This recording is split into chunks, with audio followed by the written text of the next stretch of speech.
Hello everyone. तो आज से हम लोग देखने वाले हैं BCS 031 का दिसंबर 2024 का सॉल्यूशन। इसका नाम है प्रोग्रामिंग इन C++। ये आप लोगों का 100 मार्क्स का पेपर होता है और इसका पासिंग मार्क्स रहता है 40। ठीक है, तो चलिए हम लोग इसका क्वेश्चन नंबर 1 का ए देख लेते हैं। तो बोल रहा है a class is a way to accomplish data hiding, comment with a suitable example. ठीक है, तो ये आप लोगों का 5 मार्क्स का क्वेश्चन है और इसमें बोल रहा है कि एक क्लास जो होता है ना वो एक तरह से डेटा हाइडिंग को ही अकम्प्लिश करता है। तो इसके बारे में बताओ कि ये क्या होता है एग्जाम्पल के साथ। ठीक है, तो इसका आंसर बताने से पहले मैं आप लोगों को बता देता हूँ, मैंने BCS 031 का दिसंबर 24 से पहले का भी प्रीवियस ईयर करवा दिया है। लाइक दिसंबर 24 से पहले हो गया जून 24, दिसंबर 23, है ना, जून 23, इस तरह से जितना भी था मैं ऑलरेडी करवा दिया हूँ। तो आप लोग अगर एग्जाम से एक रात पहले भी देख रहे हो ना, तो सभी प्रीवियस ईयर को एकदम अच्छे से करके जाइएगा। ठीक है, क्योंकि इसमें क्वेश्चन 90% प्रीवियस से ही रिपीट होता है, क्वेश्चन नहीं, टॉपिक। ध्यान रखिएगा, टॉपिक। और ये पूरा प्लेलिस्ट जब आप देख रहे होंगे ना, तो एकदम यही माइंड में दिमाग में रख के चलिएगा कि मैं क्वेश्चन नहीं पढ़ रहा हूँ या मैं क्वेश्चन नहीं पढ़ रही हूँ, मैं टॉपिक पढ़ रहा हूँ ये वाला। ठीक है, तो चलिए हम लोग देखते हैं। तो क्या बोल रहा है, class a class in C++ encapsulate data and function that operates on that data allowing for data hiding. ठीक है, तो एक क्लास क्या होता है C++ के अंदर, क्लास भी एक तरह का होता है जिसके अंदर भाई अलग अलग डेटा होते हैं, अलग अलग फंक्शंस होते हैं जो कि उस क्लास के लिए काम कर रहे होते हैं, समझे। तो ये भी एक तरह से क्या होता है कि डेटा हाइडिंग का ही तरह काम करता है। लाइक एक क्लास के अंदर जो आपने वेरिएबल्स बना के रखा है वो दूसरे क्लास या दूसरा मतलब उस क्लास के बाहर जितने भी प्रोग्राम है वो लोग एक्सेस नहीं कर सकते हैं उसको। तो ये भी एक तरह से क्या हुआ, डेटा हाइडिंग का ही टाइप हुआ ना। तो बस वही बोला है कि एक क्लास जो होता है वो डेटा हाइडिंग की तरह ही काम वर्क करता है, समझे। This means that the internal state of an object is protected from unauthorized access and modification, promoting data integrity। है ना, यानी कि भाई इसका मतलब यही है कि जो इंटरनल स्टेट होता है ऑब्जेक्ट का, जो भी उस क्लास के अंदर रहते हैं वो सब प्रोटेक्टेड रहते हैं बाहर अनऑथराइज एक्सेस से। लाइक उस क्लास के बाहर के जो भी अगर कोई डेटा है वो एक्सेस करना चाहेगा तो नहीं कर पाएगा, समझे। तो वही बोला कि क्लास जो होता है ना एक तरह का डेटा हाइडिंग ही करता है। तो यही हो गया। अब एग्जाम्पल के तौर पर इसको देख सकते हैं यहाँ पे। तो मैंने यहाँ पे C++ का कोड लिखा है। ठीक है, तो देखिए C++ का कोड लिखोगे तो ये दो तो एकदम समझो फिक्स है, इसको कहते हैं हेडर फाइल। क्या है, हैश इंक्लूड IO स्ट्रीम और यूजिंग नेम स्पेस std। ठीक है, तो C++ लिखोगे तो ये दोनों हेडर फाइल हुआ। जैसे अब तक आप लोगों ने C में क्या लिखते थे, हैश इंक्लूड studio.h, है ना, stdio.h। तो यहाँ पे C++ में लिखाएगा ये दोनों। ठीक है, अब चलिए हम लोग देखते क्या है कि कैसे डेटा हाइडिंग होता है क्लास के अंदर। तो देखिए यहाँ पे मैंने एक क्लास बनाया है, क्लास बैंक अकाउंट। ये मेरे क्लास का नाम है बैंक अकाउंट। ठीक है, ये बैंक अकाउंट बनाया हूँ। इसके अंदर देखिए मैंने प्राइवेट रखा है अपना। ठीक है, प्राइवेट के अंदर मैंने एक डबल बैलेंस नाम का एक वेरिएबल बनाया है, समझे, और इसका टाइप मैंने रखा है डबल। अच्छा, एक और बात मैं एकदम क्लियर कहना चाहता हूँ, अगर मान लीजिए आप ये देख रहे हो क्वेश्चन और आपको हल्का सा प्रॉब्लम हो रहा है समझने में कि ये कोड एग्जैक्टली क्या हो रहा है, ठीक है, हालांकि होगा नहीं, फिर भी मान के चलते कि आपको दिक्कत हो रही है, आप समझ नहीं पा रहे हो, तो भी आपको रुकना नहीं है। ठीक है, यकीन मानिए जब आप ये मैंने जितना ये 3 या 4 पेपर करवा दिया इसका, जब आप वो खत्म कर लोगे ना तब आप बोलोगे भाई साहब इतना सारा क्वेश्चन रिपीट होता है, इतने सारे टॉपिक रिपीट होते हैं, समझे। आप 2 करोगे ना, तीसरा पेपर जाके आप खुद पूरा कर लोगे, वैसी वाली बात रहेगी। इसलिए एकदम अच्छे से देखिए और एकदम लाइन से देखिएगा सब पेपर को। ठीक है, तो यहाँ देखिए मैंने क्लास बनाया बैंक अकाउंट, उसके अंदर मैंने एक वेरिएबल बनाया बैलेंस नाम का जिसको मैंने प्राइवेट पे सेट करके रखा है। अब ये प्राइवेट इसलिए सेट कर दिया हूँ, तो अब ये प्राइवेट है ना बैलेंस, तो बैलेंस अब इस क्लास के बाहर जो भी है, इस क्लास के बाहर कोई भी इसको एक्सेस नहीं कर सकेगा।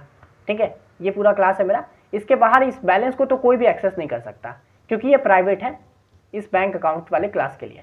ठीक है, तो ये क्या हो गया, hidden data not directly accessible outside the class. ठीक है, यानी कि इसको बैलेंस को तो आप कोई बाहर देख ही नहीं सकता है डायरेक्ट। इसको अगर मान लो कोई बोलेगा कि मैं बैलेंस को प्रिंट करना चाहता हूँ तो नहीं कर पाएगा, समझ गए। अब देखिए मैंने एक पब्लिक में क्या किया है, प्राइवेट वाला तो हो गया, फिर मैंने पब्लिक वाले टाइप में क्या रखा हूँ, एक बैंक अकाउंट। देखिए ये क्या है, मेरा क्लास का नाम है बैंक अकाउंट। ठीक है, और यहाँ पे भी देखिए फिर से मैंने बैंक अकाउंट लिखा है। तो ये बैंक अकाउंट क्या है ना, ये आप लोगों का इसका कंस्ट्रक्टर है।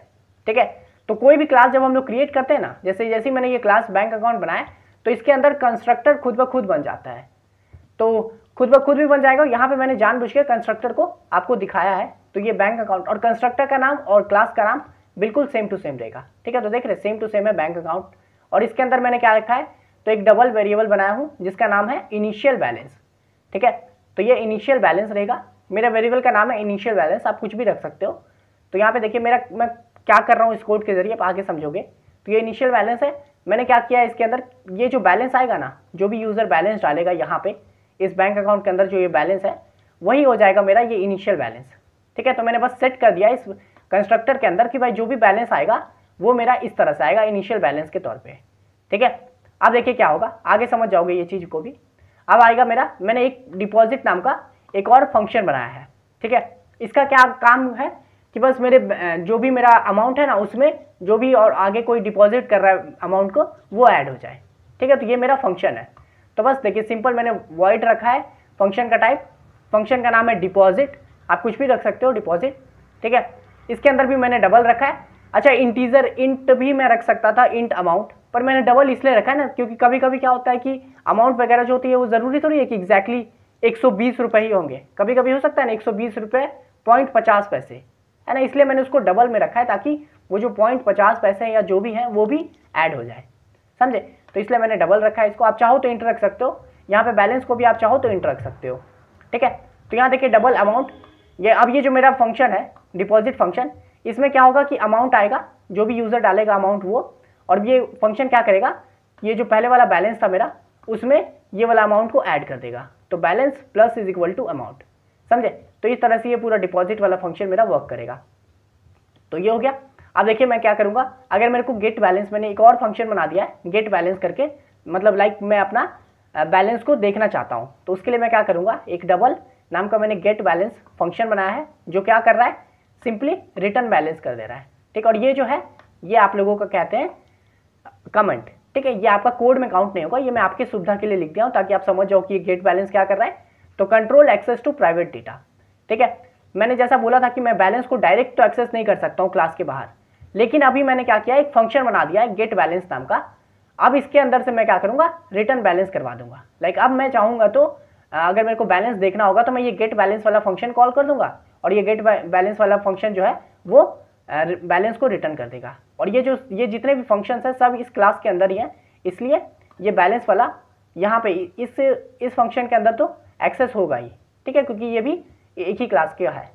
तो इस तरह से मेरा ये क्लास बैंक बनाया हूँ जिसके अंदर मैंने ये सब फंक्शन बना दिया है। अब देखिए मैं इंट मेन पे आया हूँ। अब मैं क्या करूँगा, यहाँ पे ये जो मैंने बैंक अकाउंट बनाया था ना क्लास, ठीक है, ये जो क्लास बैंक अकाउंट बनाया हूँ, अब इसका एक ऑब्जेक्ट क्रिएट करूँगा माई अकाउंट नाम का। ठीक है, अब ऐसा समझिए ये क्लास है मेरा, और ये क्लास के अंदर का एक स्टूडेंट है, समझे। इतना नॉर्मल ढंग से समझना है तो ये मैंने क्लास तो बना दिया भाई बैंक अकाउंट नाम का, लेकिन अभी तक इसके अंदर कोई ऑब्जेक्ट नहीं है, समझे, कोई इसका स्टूडेंट है ही नहीं। तो बस वही मैंने क्या किया, मेन में उस बैंक अकाउंट के अंदर मैंने माई अकाउंट नाम का एक स्टूडेंट क्रिएट किया है जिसके अंदर मैं 1000 वैल्यू डाला हूँ। ठीक है, मतलब 1000 पैरामीटर डाला हूँ। अब मैं ये क्यों डाला हूँ, देखिए अब यहाँ से समझोगे, माई अकाउंट जो है, यहाँ पे देखिए ये जो बैंक अकाउंट है वो कैसे वैल्यू ले रहा है। तो यहाँ पे जो मैंने कंस्ट्रक्टर बनाया था, तो ये बैंक अकाउंट क्या करता है कि एक वैल्यू को लेता है, कौन, इनिशियल बैलेंस को, और इसका टाइप है डबल। तो इसलिए मैं ये जो 1000 डाला हूँ ये आपका इनिशियल बैलेंस में जाएगा, और initial balance is equal to कितना है, तो बैलेंस है, तो यहाँ पे बैलेंस की जगह पे 1000 आ जाएगा, समझे। तो इस तरह से मैंने माई अकाउंट करके एक 1000 रुपीज़ डाले हैं। अब मैं क्या करूँगा, इस माई अकाउंट को ना, माई अकाउंट पे डिपॉजिट वाला फंक्शन चला दूंगा। तो माई अकाउंट डॉट डिपॉजिट 500। ठीक है, तो अब ये माई अकाउंट वाला है, इसके अंदर भी 1000 रुपये चला गया था। अब मैं जब डिपॉजिट वाला कॉल किया हूँ फंक्शन, तो ये वाला कॉल हो जाएगा, और क्या होगा, अमाउंट की जगह पे ये जो 500 लिखा हूँ वो आ जाएगा। ठीक है, और फिर बैलेंस प्लस 500 हो जाएगा। तो बैलेंस मेरा पहले 1000 था प्लस 500 1500 हो गया, समझे। तो फिर अब अगर मैं इसको प्रिंट करना चाहूँगा तो सी आउट अगर बैलेंस करूँगा, आपको पता है C++ में कैसे होता है सी आउट, मतलब कैसे होता है प्रिंट, तो सी आउट का यूज़ करके। जैसे अब तक आप लोग पढ़ते आ रहे होंगे तो प्रिंटफ करके आपका प्रिंट होता था, अब कैसे होगा, तो सी आउट लिखाओगे, फिर यहाँ पे ये बैलेंस का balance as it is print हो जाएगा। फिर यहाँ पे my account dot get balance वाला फंक्शन मैं कॉल कर दूंगा, क्योंकि मैं डायरेक्ट बैलेंस को तो देख नहीं सकता हूँ, तो इसलिए मैंने यहाँ पे गेट बैलेंस वाला बना दिया था ताकि मेरे को बैलेंस दिख सके। तो यहाँ पे जब मैं माई अकाउंट पे गेट बैलेंस वाला फंक्शन चलाऊंगा तो मेरा टोटल बैलेंस रिटर्न हो जाएगा, समझे। इसको मैं रन करके भी आपको दिखा देता हूँ। यहाँ देखिए, चलिए मैं इसको कॉपी कर लेता हूँ और इसको मैं आपको रन करके दिखाता हूँ। तो यहाँ पे मैंने इसको लिख लिया है। अब मैं इसको अगर मैं रन करता हूँ तो देखिए यहाँ पे देखिए बैलेंस मेरा कितना हो गया, 1500 हो गया। अगर मैं चाहूँ तो अगर मैं इसका वैल्यू को चेंज कर देता हूँ, अगर मैं डिपॉजिट 5000 कर दूँ तो यहाँ पे देखिए मेरा फाइनल वैल्यू भी बैलेंस अब कितना हो गया, 6000। पहले गया था 1000 और फिर मैंने 5000 और डिपॉजिट कर दिया, तो अंत में वैल्यू कितने हो गए 6000। तो इस तरह से मेरा ये काम करता है। कैसे, ये बैलेंस वाला जो था वो मेरा प्राइवेट में था, तो इसको कोई बाहर एक्सेस नहीं कर पा रहा था, तो इसलिए मैंने क्या किया, गेट बैलेंस वाला मैंने फंक्शन बना दिया जिससे ये बैलेंस रिटर्न हो रहा है। तब मैं जाके अब मैं इसको यहाँ पे बाहर क्लास के बाहर देख पा रहा हूँ इस मेन के अंदर। ठीक है, तो इस तरह से ये मेरा पूरा हो गया कि कैसे क्लास डेटा हाइडिंग करता है। तो यही था क्वेश्चन नंबर 1 का ए। ठीक है, 5 मार्क्स का क्वेश्चन था ये। तो आशा करते हैं आपको ये समझ में आ गया होगा। क्वेश्चन नंबर 1 का भी बताने से पहले अगर आपको ये वाला पीडीएफ चाहिए ना BCA 031 दिसंबर 24 का, ये जो मैं पूरा पढ़ा रहा हूँ आपको, ये जो पूरा प्लेलिस्ट होगा, यही अगर आपको पीडीएफ के फॉर्म में चाहिए होगा तो मैं ये भी प्रोवाइड करा दूंगा। इसके लिए आप सिंपली मेरे को इंस्टा पे मैसेज कीजिए, इंस्टा का लिंक डिस्क्रिप्शन में दिया हुआ है। ये फ्री पीडीएफ नहीं होगा, पेड पीडीएफ होगा, तो मैं वहाँ आपको बता दूंगा कैसे पे करना है। आप पे करोगे मैं ये वाला पीडीएफ आपको दे दूंगा। ठीक है, अब चलिए हम लोग बी नंबर देख लेते हैं। तो बोल रहा है what do you mean by abstract class, explain with the help of an example. ठीक है, ये भी 5 मार्क्स का क्वेश्चन है। पूछ रहा है कि एब्स्ट्रैक्ट क्लास क्या होता है। ये क्वेश्चन ना सेम टू सेम प्रीवियस में आया था कि एब्स्ट्रैक्ट क्लास क्या होता है वो बताओ, समझे। इसलिए मैं बोल रहा हूँ कि मैं जब ये पूरा प्लेलिस्ट कर पाऊंगा ना तो मैं इतनी बार यही बात दोहराऊंगा कि ये प्रीवियस में आया था, ये प्रीवियस में आया था, ये प्रीवियस में आया था। तो अब इसको आप कैसे पढ़ना है कि अब यहाँ पे देखिए what do you mean by abstract class. No no no, अभी आप क्या पढ़ रहे हो, सिर्फ एब्स्ट्रैक्ट क्लास, ये टॉपिक आपको ध्यान में देना है। अब अगर मान लीजिए आपसे एग्जाम में पूछ देता है एब्स्ट्रैक्ट क्लास का कोई एग्जाम्पल बताओ या एब्स्ट्रैक्ट क्लास के कोई कैरेक्टरिस्टिक बताओ, तो आप ये सेम टू सेम चीज़ लिख के आ सकते हो और फुल मार्क्स मिलेगा आपको। ठीक है, तो इस बात का हमेशा ध्यान रखना है। तो देखिए, an abstract class is a class that cannot be initialised and is designed to be a base class. It's typically contains at least one pure virtual function which must be overridden by any derived class। ठीक है, तो देखिए एक abstract class होता है, एक abstract class ऐसा class होता है ना जो खुद मतलब उसका कोई वैल्यू नहीं होता है, मतलब उसके अंदर कोई कोड नहीं लिखा रहता है। वैसा क्लास जिसके अंदर कोई प्रॉपर कोड ना लिखा हो, वही होता है आपका एब्स्ट्रैक्ट क्लास, जो cannot be initialise and design to be a base class. और इसके अंदर कोई भी वैल्यू इनिशियलाइज नहीं किया जाता है और ये इसको एज अ बेस क्लास माना जाता है। लाइक आपने बेस तैयार कर दिया है, अब आगे इसके कोई और इसको डिराइव करके अपने अंदर कोई वैल्यू इसको लिख सकता है, लेकिन अभी एब्स्ट्रैक्ट क्लास के अंदर कुछ नहीं रहेगा, समझे। It typically contains at least one pure virtual function. ठीक है, ये जो क्लास होते हैं इसमें कम से कम एक तो प्योर वर्चुअल फंक्शन होना ही चाहिए। अब ये प्योर वर्चुअल फंक्शन क्या होता है, वैसा फंक्शन जिसको बस इनिशियलाइज किया गया हो, उसके अंदर भी कोई वैल्यू ना हो। जब मैं एग्जांपल समझाऊंगा ना तो आप एकदम अच्छे से समझ जाओगे। तो वही प्योर वर्चुअल क्या होता है कि वैसा फंक्शन जिसको बस इनिशियलाइज किया गया हो। लाइक मैंने आपको मतलब एक फंक्शन बनाया है जिसका क्या काम है वो मैंने नहीं लिखा है, उसके अंदर का कोड मैंने बस वो फंक्शन बना दिया है, उसी को कहते हैं प्योर वर्चुअल। इसका मतलब क्या हुआ कि ये आगे जाके किसी डिराइव क्लास में इसको ओवररिडन किया जाए, मतलब इसको बाद में जाके इसके अंदर का वैल्यू को चेंज किया जाए, इसके अंदर का कोड को बढ़ाया जाए। तो वही होता है एब्स्ट्रैक्ट क्लास, जो कि बस इनिशियलाइज किया हो, उसके अंदर कुछ लिखा ना हो। अब देखिए एग्जाम्पल के तौर पे आप एकदम अच्छे से समझोगे। यहाँ पे एक काम करता हूँ ना, मैं ये चीज़ को कॉपी कर लेता हूँ और आपको वहाँ ऑनलाइन कंपाइलर पे समझाता हूँ। अच्छा, ये क्या है, ऑनलाइन कंपाइलर है। आप चाहो तो सिंपली गूगल पे आओ, सर्च करो ऑनलाइन C++ कंपाइलर, आपको ये वाला मिल जाएगा। आप आराम से यहाँ से कोड को अपना रन वगैरह करके देख सकते हो। ठीक है, तो यहाँ देखिए #include IOStream, वही यूजिंग नेम स्पेस std, ये तो समझ गए आप लोग, हेडर है। अब देखिए मैंने एक क्लास बनाया है शेप नाम का। ठीक है, ये मेरा क्लास का नाम है शेप। अब इसके अंदर देखिए मैंने एक पब्लिक रखा है। पब्लिक के अंदर मैंने क्या किया ना, एक मैंने ड्रॉ नाम का फंक्शन बनाया है जिसको मैंने वर्चुअल रखा है। ठीक है, और ये वॉइड इसका टाइप है, क्योंकि ये ड्रॉ क्या है, कुछ रिटर्न नहीं कर रहा है, बस प्रिंट करके दे देगा। तो जो फंक्शन कुछ रिटर्न ना करे उसको हम लोग वॉइड रखते हैं, वरना जनरली इंट रखते हैं, स्ट्रिंग रख सकते हैं, कुछ भी रख सकते हैं, लेकिन जो फंक्शन कुछ रिटर्न ना करे उसको हम लोग वॉइड रखते हैं। और इसको मैंने वर्चुअल लगा दिया यहाँ पे, तो ये क्या हो गया, मेरा वर्चुअल फंक्शन हो गया। ठीक है, और इसको देखिए मैंने =0 पे सेट कर दिया है। तो मतलब क्या हुआ कि मैंने देखिए यहाँ पे एक ड्रॉ फंक्शन बनाया है, जो कि बना तो दिया हूँ लेकिन अभी इसको मैं 0 पे रखा हूँ, यानी कि इसके अंदर कुछ काम नहीं करवा रहा हूँ। तो मैंने बताया था पहले, ऐसा फंक्शन जो बस इनिशियलाइज किया हो गया और उसके अंदर कोई काम ना किया हो, उसको क्या कहते हैं, प्योर वर्चुअल फंक्शन कहते हैं। तो यही क्या हो गया, मेरा ये जो ड्रॉ वाला है ये मेरा प्योर वर्चुअल फंक्शन हो गया, क्योंकि मैंने इसको इनिशियलाइज किया और इसके अंदर कुछ वैल्यू नहीं किया हूँ, इसको =0 पे सेट कर दिया हूँ।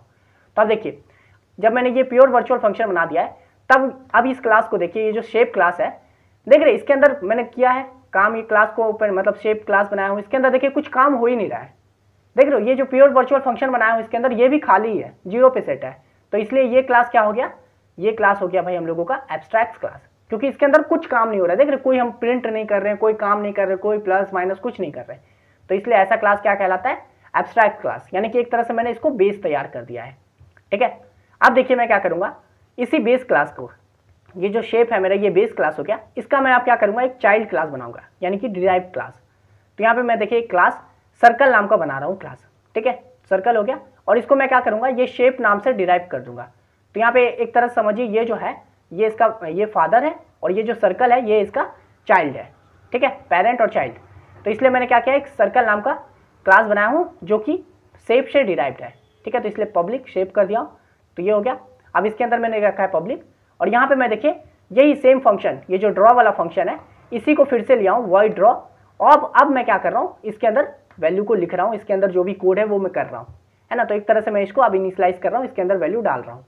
तो इसलिए अब यहाँ पे देखिए मैं क्या कर रहा हूँ, सी आउट कर रहा हूँ, ड्रॉइंग अ सर्कल। ये मैंने क्या कर दिया है कि सी आउट कर दिया हूँ कि मैं एक सर्कल बना रहा हूँ, क्योंकि ये सर्कल क्लास के अंदर, इसलिए मैं यहाँ पे लिख दिया हूँ ड्रॉइंग अ सर्कल, और फिर एंडल। तो इस तरह से एंडल से क्या होता है कि बस लाइन ब्रेक हो जाता है, ये बेसिक चीज़ है C++ का। ठीक है, तो यहाँ पे देखिए मैंने सी आउट कर दिया है। अब देखिए यहाँ पे ड्रॉ पहले क्या था, खाली था। अब मैं क्या कर रहा हूँ, सेम फंक्शन, देख रहे ड्रॉ सेम फंक्शन है, अब इसके अंदर मैं ये चीज़ प्रिंट करवा रहा हूँ। तो ये देख रहे चेंज किया हूँ, यानी कि इसको मैंने ओवरराइड किया है यहाँ पे। तो यही हो गया, जब मैं एब्स्ट्रैक्ट क्लास के अंदर जो मैंने फंक्शन बनाया था उसको मैं अब आगे यूज़ कर रहा हूँ। ठीक है, और फिर उसको मैं ओवरराइड कर दे रहा हूँ। तो यही चीज़ हम लोग पढ़े थे कि क्या करता है भाई, एब्स्ट्रैक्ट क्लास इनिशियलाइज हो जाता है और इसको क्या बेस क्लास माना जाता है, और ये इसके अंदर का जो वैल्यू रहता है वो आगे जाके ओवर रिडन हो जाता है डिराइव क्लास के अंदर। तो ये सर्कल मेरा डिराइव क्लास है, इसके अंदर जो भी काम था मैंने उसको यहाँ पे चेंज कर दिया। अब देखिए इंट मेन में आया हूँ मैं, यहाँ पे मैं क्या करूँगा, अगर मैं शेप ऑब्जेक्ट बनाना चाहूँगा तो ये नहीं हो जाएगा, क्योंकि एब्स्ट्रैक्ट क्लास को आप लोग इनिशियलाइज नहीं कर सकते हो, क्योंकि यहाँ देखिए शेप है ना। अगर मैं चाहूँगा तो लाइक शेप का मैं ऑब्जेक्ट बना दूँ, जैसा मैं बोला था ना कि ये मेरा क्लास है, इसके अंदर अगर मैं स्टूडेंट बनाना चाहूँ ये ऑब्जेक्ट नाम का, OBJ नाम का, तो मैं नहीं बना सकता। क्यों नहीं बना सकता, क्योंकि ये जो मेरा शेप क्लास है ना, ये मेरा एब्स्ट्रैक्ट क्लास है, क्योंकि इसके अंदर कुछ हो नहीं रहा है एग्जैक्टली काम, तो बस ये मेरा बना के मैं छोड़ा हुआ हूँ, तो इसलिए मैं इसको कॉल भी नहीं कर सकता हूँ, इसका ऑब्जेक्ट भी नहीं बना सकता हूँ, क्योंकि ऑब्जेक्ट कहाँ बनेगा, यहाँ पे बेंच है ही नहीं, समझे। ये शेप क्लास जो है इसके अंदर कुछ बेंच है ही नहीं, तो मेरा ऑब्जेक्ट स्टूडेंट जो है वो बैठेगा कहाँ पे, तो इसलिए ये चीज़ हम लोग कर नहीं सकते हैं यहाँ पे।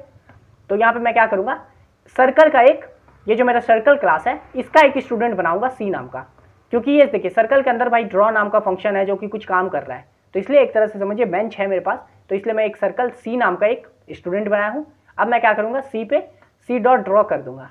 तो C डॉट अगर मैं ड्रॉ करता हूँ तो क्या होगा, ये सर्कल के अंदर आएगा, सर्कल के अंदर जो ड्रॉ नाम का फंक्शन है वो चल जाएगा, और फिर ये ड्रॉइंग का सर्कल मेरा प्रिंट हो जाएगा, समझे। तो यहाँ पे देखिए क्या प्रिंट हो गया, ड्रॉइंग का सर्कल। तो इस तरह से मैंने क्या किया, ओवरराइड किया मेरे फंक्शन को, समझ गए। इस चीज़ को एकदम अच्छे से समझ लिए होंगे ना, तब आगे बहुत बार ऐसे क्वेश्चन आएंगे जिसमें आपसे एब्स्ट्रैक्ट क्लास पूछेगा, आपसे कभी क्वेश्चन पूछ देगा कि एब्स्ट्रैक्ट क्लास क्या होता है, तो आप लिख सकते हो। अगर आपसे मान लीजिए कभी पूछता है कि प्योर वर्चुअल फंक्शन क्लास क्या होता है, तो भी आप समझ गए हो कि वैसा फंक्शन जिसको बस डिराइव, मतलब जिसको बस इनिशियलाइज किया हो गया, उसके अंदर कोई वैल्यू ना हो, ठीक है, इज इक्वल टू 0 से उसको सेट किया गया हो, और फिर आगे जाके उसके किसी डिराइव क्लास में उसको चेंज किया गया हो, ओवरराइड किया गया हो, उसी को कहते हैं प्योर वर्चुअल। और ये क्वेश्चन भी आया कि प्योर वर्चुअल फंक्शन क्या होता है, समझे। और आप चाहो तो ये सेम एग्जांपल प्योर वर्चुअल के लिए भी लिख सकते हो, है कि नहीं। तो इसी तरह से आपको सोचना है कि आप कैसे काम कर सकते हो।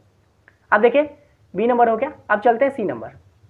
तो क्या बोल रहा है, list and explain various access specifier in C++ and also mention the accessibility rules pertaining to data and its member function. ठीक है, ये भी 5 मार्क्स का क्वेश्चन है। और आपसे क्या पूछ रहा है कि वेरियस एक्सेस स्पेसिफायर क्या क्या होते हैं C++ के अंदर। तो चलिए देखते हैं। C++ has 3 primary access specifier. ठीक है, ये क्वेश्चन ना भी प्रीवियस में आया कि एक्सेस स्पेसिफायर क्या होता है, ये पब्लिक। अगर आप जब ये टॉपिक पढ़ लोगे ना, तब जब प्रीवियस में देखने जाओगे तो आप समझ जाओगे कि क्वेश्चन कैसे घुमा के देता है, समझे। यहाँ पे ना इस आपसे ना डायरेक्ट नाम नहीं पूछेगा, जैसे कि आपका नाम पूछने का क्या हो सकता है सवाल। ऐसा मान के चलिए कि आपके माता पिता जो है, आपका उसके जो बच्चे हैं, आप 2 हो, ठीक है, एक आप हो, एक आपकी बहन है, ठीक है। तो मैं आपसे पूछता हूँ कि तुम्हारी बहन का नाम क्या है, ठीक है। फिर मैं घुमा के पूछूंगा बहन का क्या नाम है तुम्हारी, फिर मैं ये और मैं घुमा के पूछूंगा कि तुम्हारे जो मम्मी पापा हैं उनका एक बेटा है, उनकी एक बेटी भी है, तो उस बेटी का क्या नाम है। देखिए सबका जवाब एक ही होने वाला है कि आपकी बहन का नाम, लेकिन ऐसे घुमा घुमा के पूछेगा कि आप कंफ्यूज हो गए। तो बस वही चीज़ को समझ जाना कि भाई ये मैंने ऑलरेडी पढ़ के रखा है, ठीक है। तो इसलिए एक्सेस स्पेसिफायर भी प्रीवियस में आप पढ़ चुके हैं। तो क्या क्या होता है एक्सेस स्पेसिफायर? पहला होता है पब्लिक, फिर आएगा प्राइवेट, फिर आएगा प्रोटेक्टेड। तो पब्लिक क्या होता है? Accessible from anywhere in the program, ठीक है। अब ये एक्सेस स्पेसिफायर आप ऑलरेडी देख चुके हो, ये क्लास है, आपने क्लास पढ़ा था। तो ये जो मैं पब्लिक यूज़ कर रहा हूँ यहाँ पे, जब मैंने प्राइवेट का यूज़ किया था, ये देखिए मैं जब प्राइवेट का यूज़ कर रहा हूँ, पब्लिक का यूज़ कर रहा हूँ, तो ये क्या है? ये एक्सेस स्पेसिफायर ही है, समझे। यानी कि इस क्लास के अंदर जो मैं प्राइवेट के अंदर बना रहा हूँ, ये वाला वेरिएबल्स को कौन देख सकता है, कौन नहीं देख सकता है, पब्लिक के अंदर जो मैं कर रहा हूँ उसको कौन देख सकता है, कौन नहीं देख सकता, वही चीज़ हुआ एक्सेस स्पेसिफायर, ठीक है। तो यहाँ देखिए जो पब्लिक होते हैं वो accessible from anywhere in the program, ठीक है। मतलब जिसको आप पब्लिक में आप सेट करो उसको कोई भी एक्सेस कर सकता है पूरे प्रोग्राम के अंदर, ठीक है। प्राइवेट में जो रहेगा accessible only with in a class, मैंने बताया था, जिसको मैं प्राइवेट में सेट करके रखा हूँ वो क्लास के अंदर ही सिर्फ उसको कॉल किया जा सकता है, उसको वैल्यू को लिया जा सकता है, क्लास के बाहर उसको कोई और एक्सेस नहीं कर सकता। फिर आता है प्रोटेक्टेड एक, तो ये क्या होता है? Accessible with in a class and derive class. तो ये जो प्रोटेक्टेड रहता है या विद इन, मतलब वो सेम क्लास के अंदर तो हो ही जाएगा एक्सेसिबल, और डिराइव क्लास के अंदर भी हो जाएगा। लाइक जो अभी हम लोगों ने चाइल्ड क्लास बनाया था ना यहाँ पे, ये इस एग्जाम्पल में ये जो शेप का मैंने सर्कल बनाया था, तो ये क्या हुआ? सर्कल मेरा डिराइव क्लास है इस शेप का। तो जो भी डेटा को मैं प्रोटेक्टेड में रखूँगा वो इस सर्कल के अंदर भी आ जाएगा। लाइक इस शेप के अंदर मैं किसी को प्रोटेक्टेड के अंदर रखता हूँ तो ये क्लास के अंदर, इस सर्कल के अंदर भी वो डेटा को मैं एक्सेस कर सकता हूँ। तो बस यही होते हैं 3 एक्सेस स्पेसिफायर। अब इसका रूल देख लेते हैं। तो पब्लिक हो गया, प्राइवेट हो गया, प्रोटेक्टेड। तो एक्सेसिबल इनसाइड अ क्लास, तो पब्लिक में यस, ये क्लास के अंदर तो हो ही जाएगा। डिराइव क्लास, क्या ये डिराइव क्लास मतलब वो जो चाइल्ड क्लास होता है उसके अंदर हो जाएगा, तो पब्लिक वाला यस, ये भी हो जाएगा। और ये क्या आउटसाइड द क्लास, तो आउटसाइड द क्लास में भी यस, यानी कि पब्लिक तो भाई सब जगह हो जाएगा ना, तो ये हो गया। फिर प्राइवेट के लिए क्या है कि क्या ये इनसाइड क्लास हो जाएगा, तो यस हो जाएगा। क्या ये डिराइव क्लास के अंदर होगा, तो नहीं हो सकता, मतलब ये चाइल्ड क्लास के अंदर भी प्राइवेट वालों को कोई एक्सेस नहीं कर सकता। और फिर क्या ये आउटसाइड द क्लास, तो नहीं, आउटसाइड की क्लास भी तो बिल्कुल ही नहीं कर सकता। तो इस तरह से प्राइवेट के लिए हो गया नहीं। फिर आता है प्रोटेक्टेड के लिए, इनसाइड द क्लास, हाँ ऑब्वियस सी बात है, क्लास के अंदर तो सब हो जाएगा ना। फिर डिराइव क्लास के अंदर हो जाएगा प्रोटेक्टेड, तो यस मैंने बताया था कि ये डिराइव क्लास के अंदर होता है, लाइक चाइल्ड क्लास के अंदर हो जाएगा। और ये क्या आउटसाइड द क्लास, तो नहीं, इसको भी कोई आउटसाइड द क्लास इसको कोई नहीं एक्सेस कर सकता। तो इस तरह से ये होते हैं रूल। अब इसका एग्जाम्पल के तौर पे समझना है तो यहाँ पे देखिए मैंने एक छोटा सा एग्जाम्पल एक नॉर्मल दे दिया है कि मैंने एक बेस क्लास बनाया है, उसके अंदर मैं अगर पब्लिक के अंदर मैंने एक वेरिएबल बनाया है इंट ए नाम का, तो ये ए को जो है, अब आगे मैं कभी कोड लिखूंगा इस क्लास बेस के बाहर तो सब इसको एक्सेस कर पाएगा ए को। ये प्राइवेट इसके अंदर मैंने एक बी इंटीजर बनाया है, ये भाई मेरा सिर्फ इसी बेस क्लास के अंदर ही एक्सेस हो सकता है। और फिर मैंने एक प्रोटेक्टेड में इंट सी बनाया है, इसको क्या है कि इनसाइड बेस क्लास तो हो जाएगा, मतलब इस क्लास के अंदर हो ही जाएगा। साथ में अगर मैं बेस का कोई डिराइव क्लास बनाता हूँ तो उसके अंदर भी इस सी को एक्सेस किया जा सकता है। तो इस तरह से ये मैंने एक छोटा सा बस दिखा दिया है ओवरव्यू कि इस तरह से भाई मेरा पूरा पब्लिक, प्राइवेट और प्रोटेक्टेड रहता है, ठीक है। तो यही था क्वेश्चन नंबर सी। अब चलते हैं क्वेश्चन नंबर डी की तरफ। तो ये बोल रहा है व्हाट इज दिस पॉइंटर, मतलब what is this pointer, what happens on this statement, delete this in a class, ठीक है। ये है 5 मार्क्स का क्वेश्चन, और ये भी क्वेश्चन आया था कि ये पॉइंटर क्या होता है, समझे।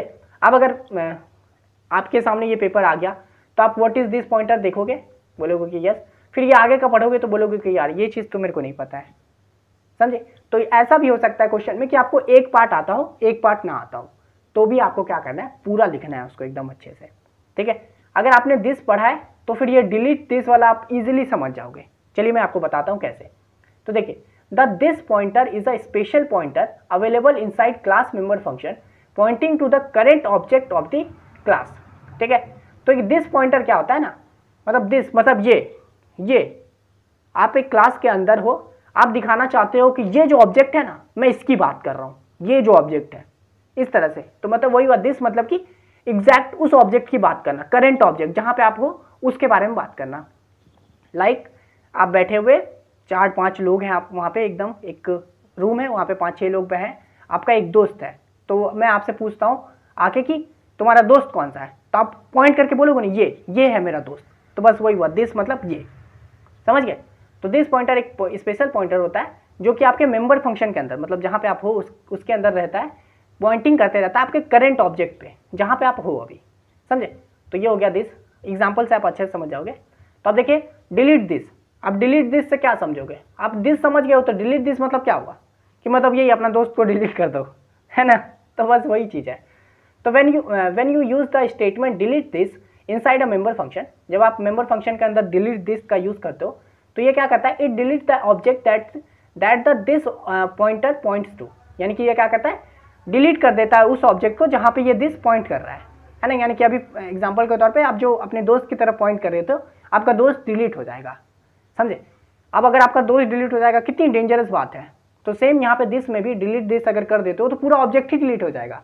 लाइक वो जो क्लास के अंदर हम लोग स्टूडेंट बनाए थे, है ना, अलग अलग ऊपर एग्जाम्पल में जब हम लोग क्लास के अंदर स्टूडेंट बनाए थे, ये फॉर एग्जाम्पल मान के चलते हैं यहाँ पे ये बैंक अकाउंट का जो माई अकाउंट नाम का एक स्टूडेंट बनाया था, अगर मैं माई अकाउंट को डिलीट कर दूंगा तो क्या होगा, ये पूरा ही वैल्यू चला जाएगा, ये पूरा कोड ही गायब हो जाएगा ना, क्योंकि माई अकाउंट रहेगा ही नहीं, तो 1000 डिपॉजिट ही नहीं होगा, फिर वो 500 ऐड ही नहीं होगा। तो इसलिए ये डिलीट दिस डेंजरस होता है।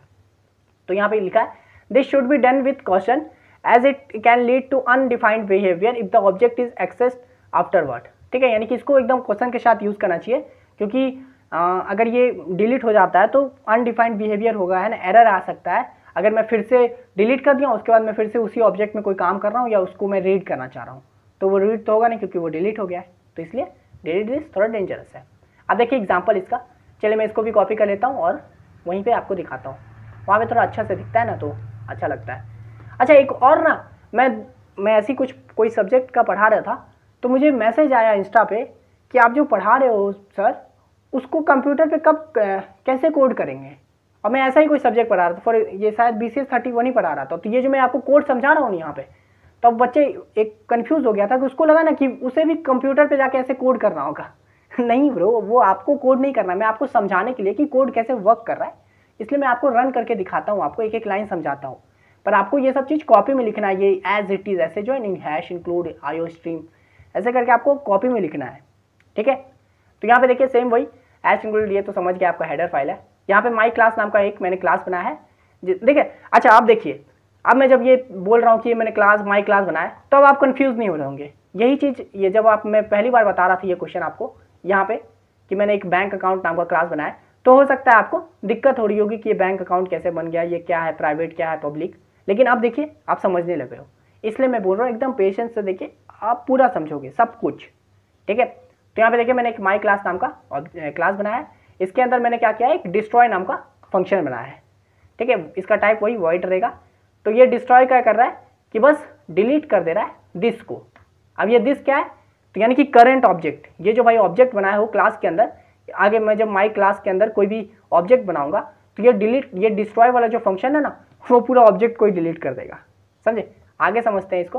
हालांकि कोड कहाँ से शुरू होता है जनरली, जब आप इस कोड को रन करोगे तो ये इंट मेन से कोड शुरू होगा। समझे, ये सब तो खैर अलग क्लास वगैरह है ना, पर कोड यहाँ से शुरू होगा। तो देखिए मेन से शुरू हुआ, मैंने यहाँ पे एक माई क्लास का ऑब्जेक्ट बनाया है, माई क्लास स्टार्ट ओबीजे।